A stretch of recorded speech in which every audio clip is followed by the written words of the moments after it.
Well. Welcome back to the new Go Fork Yourself.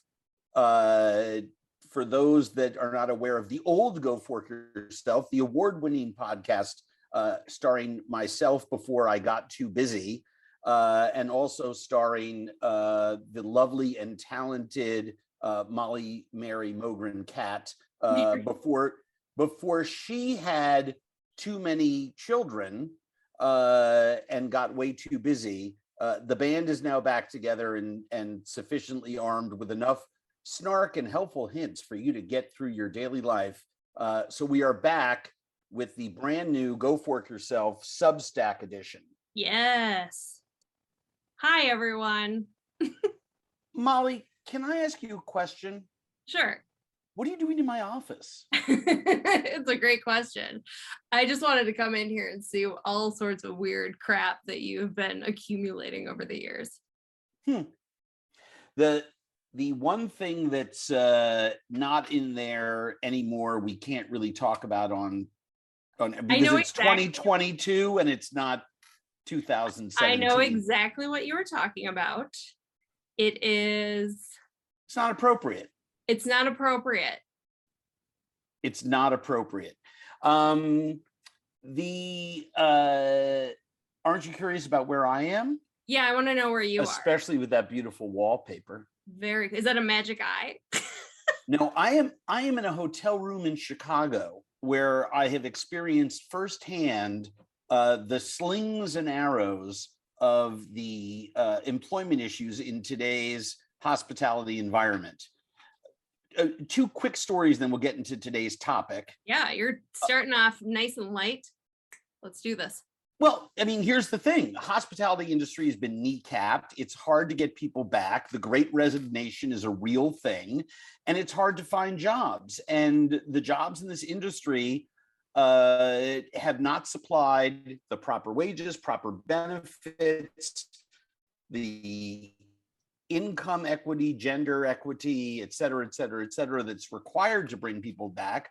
And I'm in a hotel that is suffering, I believe, because of that, along with many other institutions of its kind. But here's two things that happen to me while I'm here that rather than get upset about, because I don't want people to be angry consumers and like yell at someone who's... You mean yelp at someone? Ooh, good one. Who's not, responsible for the problem. Yeah. Right. Two things. I checked in. They said, would you like to have housekeeping service? Now I'm in this hotel for 4 nights. And I said, sure. I would love housekeeping service. Now, usually I issue housekeeping unless I'm here, more than 2 nights, because I can hang up my towels. I can make my bed.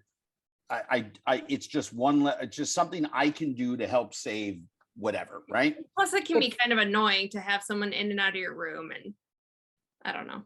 Yeah, depends how creepy you are.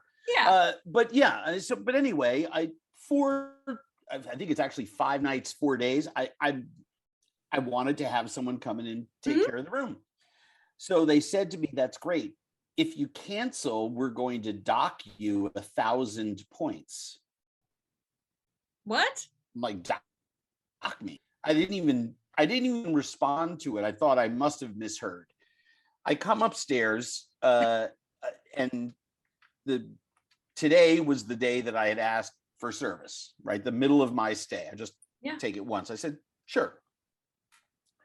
Someone knocks on the door and I said, hey, come back in 5 minutes and I'll go downstairs to the hotel lobby. I'll play for 30 minutes on my computer and come back and my room will be done, right? Mm-hmm. They're like, no, sorry. And basically the message was too late. The appointment is on their side because they're scheduling the fewest number of people, literally room by room, minute by minute. And so I'm SOL. They tell you what time your cleaning was? No, of course not. So, I'm working on that resentment. It's now a fact of life for a modern day traveler. No, now, the other thing, I think for once you're actually being like too nice about this. I know it wasn't housekeeping's fault, like the person who came to your room, but That's kind of, I wouldn't call that hospitable. No, it's bad policy. No, But it I is. know that like the person down at the front desk who I would go lose my shit with normally is not responsible for that policy. Like someone Oh, at regional, and I'm not trying to be, too much like Dunder Mifflin, but I mean, someone at regional made that decision, and I'm going to take it up with them. To take it what up if with you don't corporate. have points But to be this one's docked? even better, huh? What if you don't have Well, they're points going to to give me be back. docked? They're going to give me back my points. Yeah. I think they looked at my thing and said, I mean, they may have some sort of other way of dealing with other customers. They will me points. Okay, I'm just letting you know you're kind of cutting in and I out. was like, Oh no, oh you're yeah, fine now. because my connection is. Can you hear me? Oh, I can hear you now. Maybe they Can you? dock your Wi-Fi speed. Well, no, that's my second of third complaints. Oh, In this hotel chain that I stay at all the time, they always have two types of internet: normal and expanded broadband. And I always take the expanded for Zoom meetings and things like this. And now that's why I'm cutting in. So my apologies to everyone. Yeah. If we want to, I can do this, and then you'll hear me all the time. But now you're just talking to a scowling, weird face. I don't know that guy. Hi. Hi. So, but then the other thing besides the Wi-Fi, which bugs me, is 3 days in a row I've had the same salad for lunch sent to room service. Okay. Now I've had the salad at the first day at like 3:30, the second day at like 12:30, and the third day today at like 2:30. Okay. So I've experienced it at 3 different times. Every single time the salad is indistinguishable. You wouldn't even think, based on you wouldn't even think it's the same salad, even if you read the menu. I shit you not. It is unreal to me. And what it tells me is they're not training properly. They're not producing to spec. They're not making it the same way. And today's version. Order it the third time just to see what happened. No, I just happen to think it's a unbelievable salad. It's a butter lettuce salad, Okay. shaved radishes, shaved jicama, Yep. slices of avocado, grapefruit, and a lime citrus vinaigrette. Okay. And with add chicken. That has been my salad. Today, the chicken was grilled. It was still warm. It wasn't overcooked. The avocado slices were in beautiful elongated shapes. The grapefruit sections were whole. It was constructed right. The leaf lettuce was beautiful. The dressing was on the side. I mean, I was like, oh my God, this has nothing in common with my one the last 2 days. So rather than get mad at the kitchen, which I normally would be, have some ongoing resentment, I took a deep breath and I realized they just have different people. They're just struggling to get a salad up to my room. So I kind of saw the light through the trees, but I mean, maybe I'm just mellowing in my old age. I'm getting nicer. I don't know. I mean, that wouldn't be a bad thing. No, not at all. Oh my God. What did you want to talk about today? Well, it's so funny. We're only going to talk for 8 to 10 minutes and we're already there, but that's fine, right? It's the expanded first episode. This is the special edition. Okay. Do you want to talk about, let's talk about Iron Chef. Sure. Can we talk about Iron Chef? Yeah, because, sure. Well, this will come out after it's premiered on Netflix, but Iron Chef is premiering this week. And someone I know is on it. I have 0 degrees of separation. Oh, are you talking about Iron Chef Quest for an Iron Legend? That's right. What does that even mean? Well, it's what they've done is, rather than doing standalone episodes, and the episodes do stand alone. If someone just wants to dip in at any point and check out an episode, They're going to be thrilled. It's It fast won't be paced. like It's exciting. Game of Thrones where you're like Yeah, but confused when you hop in the middle. people were confused who watched it every single week in order. You have to watch Game of Thrones sequentially, all 6 seasons over the course of like a week, 8 hours a day, to even remember who the hell is in House Lannister or whatever. I mean, I agree. yeah. Okay. So Iron Chef Quest for an Iron Legend. I am I think my official category, I think I'm officially the one of the 2 recurring judges, as I've seen in the press, myself and my friend Nilu Muhammad. And it's a thrill. It's a thrill to be a cast member. The first time I've been a cast member of anything since my very first job in TV, really first job in TV. I thought you were Back like a play in high school. No, well, typical Mary Ellen, Rebecca's Garden, Yep. The local Fox 9 News morning show.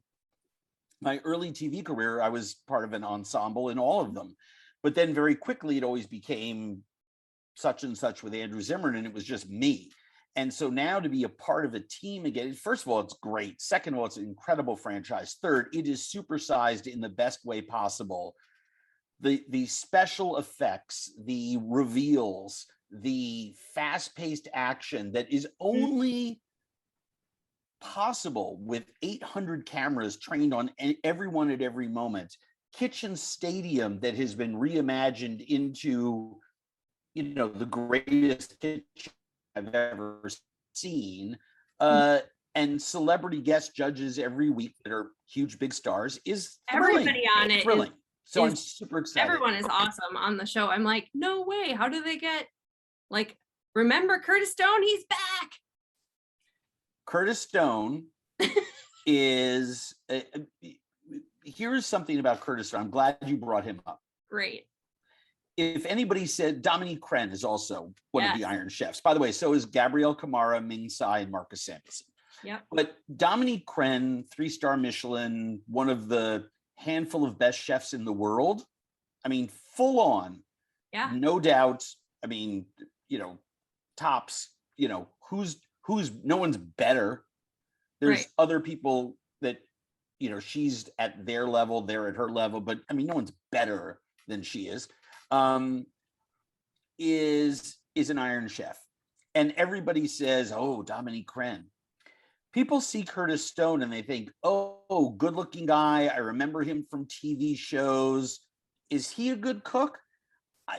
It drives me crazy that people think just because you're on TV, you can't cook, or that you don't belong up in a category of skill set that places you at the top of your pyramid. Mm-hmm. Curtis Stone, with Gwen and Maude, owns 2 of the best restaurants in America, but has worked in some of the best kitchens in Europe, is classically trained, is a globalist in that he can cook Indian curries, Thai stir fries, and do American barbecue with equal range and exquisite preparation and deliciousness. But he is not just a pretty face. He is a pretty face too. Well, that goes without saying. Yeah. But most importantly, he is a ferocious competitor. Watching him in Kitchen Stadium, you hate to pick favorites, but was always a thrill because he brought so much to the table, including his selection of flatware and plating and his creativity. I'm blown away at what Curtis did while we were shooting the show. It's absolutely wonderful. I have a question. So is the thing that, is it like a competition that goes over a bunch of episodes and then there's a winner at the end? I got distracted. I'm sorry. No. It's so the individual episodes stand alone, but at the end of the first 7 episodes, the challenger, right, with the most points takes on all 5 Iron Chefs in a 5 versus 1 battle. Ooh. Now, that means the challenger makes 5 dishes. Okay. And all 5 Iron Chefs have the whole hour, 90 minutes, however long. Hold on, you're cutting out again. 2 dish each. Hold on. Can you hear me now? I can hear you now. 5 Iron Chefs, 1 chef, 1 dish each versus challenger, 5 dishes, all in the same time period. What? Well, that's insane. Well, you're going to have to watch because But people don't get results or anything, do they? No, if you lose, you lose. But the challenger with the most points comes back at the end to take on all 5 Iron Chefs. Got it. So it's like different people. Each episode features a different chefs. It's not all of them. Correct. On every episode. Correct. Well, this sounds fun. I can't wait. And there's an episode with irons versus irons that's fantastic. And huge shout out to everybody involved in this thing. I mentioned all the Iron Chefs. I mentioned Nilu. We have recurring celebrity judges. Mark Dacascos returns as the chairman. Alton Brown is now joined by Kristen Kish, providing commentary and education throughout the show.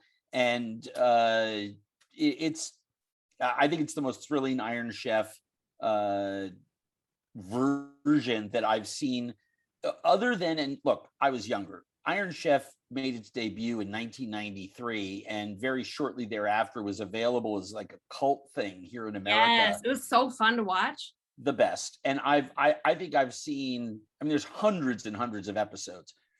I've seen the vast majority of them. I've cooked in Kitchen Stadium as a contestant on. Oh, I was going to say, is Iron Chef like your SVU? Like your Law and Order? Yes. Very, very good simile.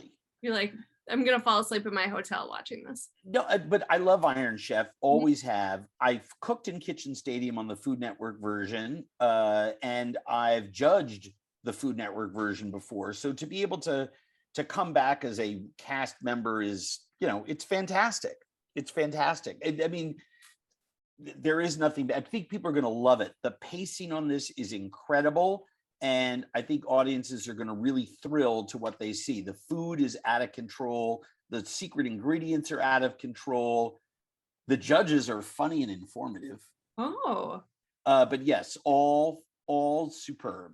All superb. Oh God, I desperately hope I can get my kids to like watching it, because I want to watch it. I've always loved Iron Chef. I thought it was so cool when I found out you were going to be on it. And now, see, I don't get to watch very much TV unless my kids are into something, because whatever. Don't worry. We're getting the most out of our Netflix. Here's the deal.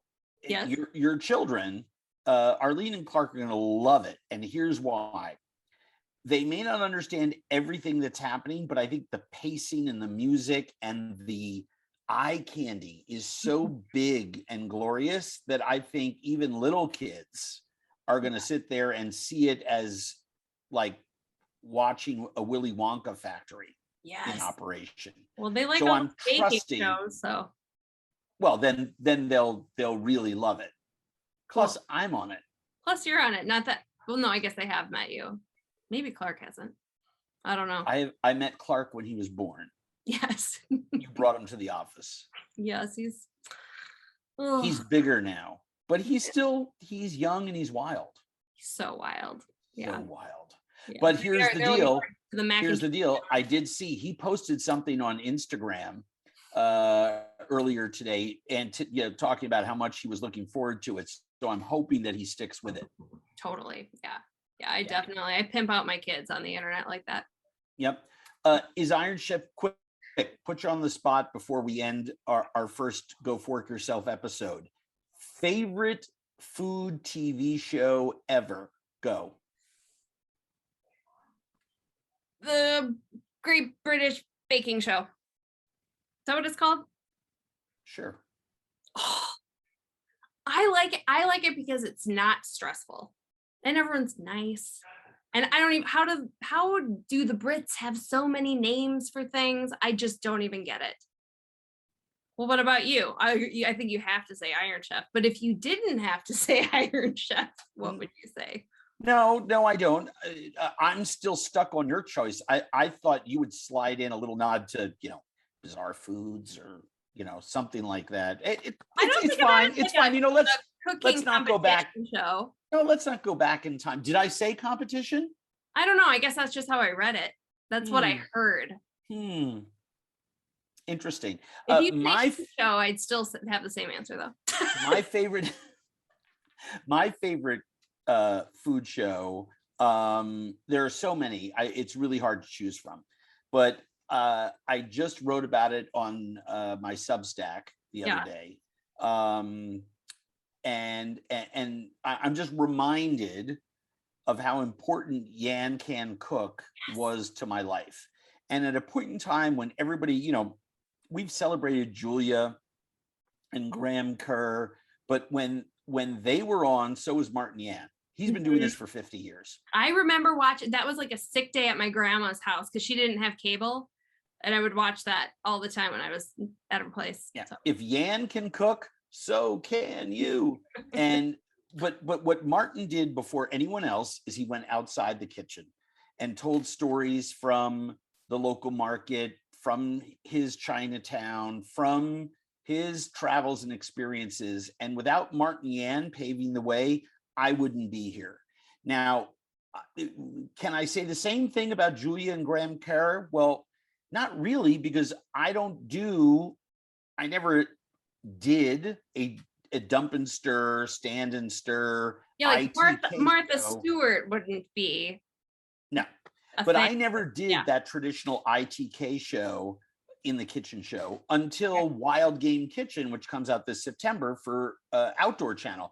So, but Martin Yan was out there in the world doing stuff and celebrating other people's stories before anyone else. And I think we owe him a tremendous debt. And, sadly, because, the history of our country, here I am getting serious again. Oh, yeah.